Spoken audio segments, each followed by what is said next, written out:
வாழ்க வையகம், வாழ்க வையகம், வாழ்க வளமுடன். குருவே துணை.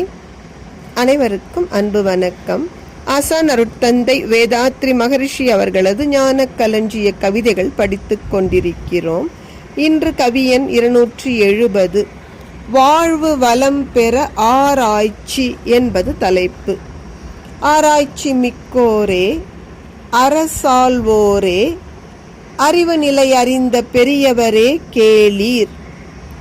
ஆராய்ச்சி உணர்ச்சி எனும் போட்டிக்குள்ளே அன்றாட வாழ்க்கைக்காம் தேவை தீர்க்க ஆராய்ச்சியை குறுக்கி வேகத்தோடு அல்லலுறும் பொதுமக்கள் நிலையை நோக்கி ஆராய்வீர். அறியாமை, பழக்கம், தேவை அனைவரையும் துன்புறுத்தி வதைக்குதன்றோ. மனித வாழ்வு வளம் பெற வேண்டும். அறிவில் உயர்ந்தவர்கள் ஆராய்ச்சி அனைத்தும் அதற்குத்தானே பயன்பட வேண்டும்.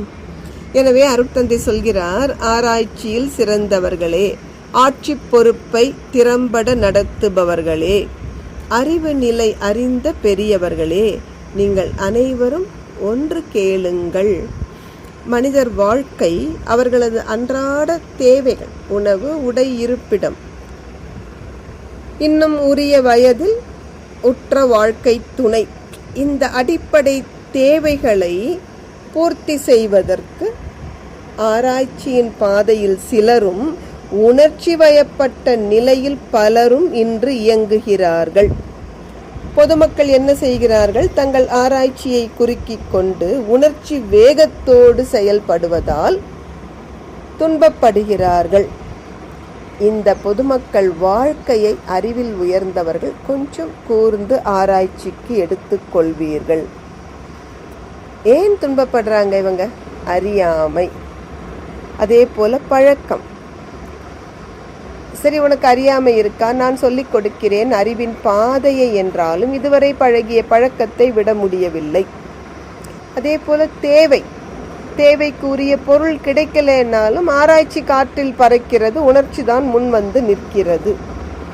எனவே இன்று பொதுமக்கள் துன்பப்படுவதன் காரணம் அவர்களது அறியாமை, அவர்களது பழக்கங்கள், தேவை உணர்வு. இந்த மூன்றின் அடிப்படையில் தான் மக்கள் அனைவரும் துன்பப்படுகிறார்கள். எனவே இந்த அறியாமையிலிருந்து பழக்கத்தை உயர்ந்த பழக்கத்திற்கும் தேவைகளை ஆராய்ச்சி நிலையில் நின்று பெறுவதற்கும் நாம் பழக்கித் தர வேண்டும். நன்றி. வாழ்க வளமுடன்.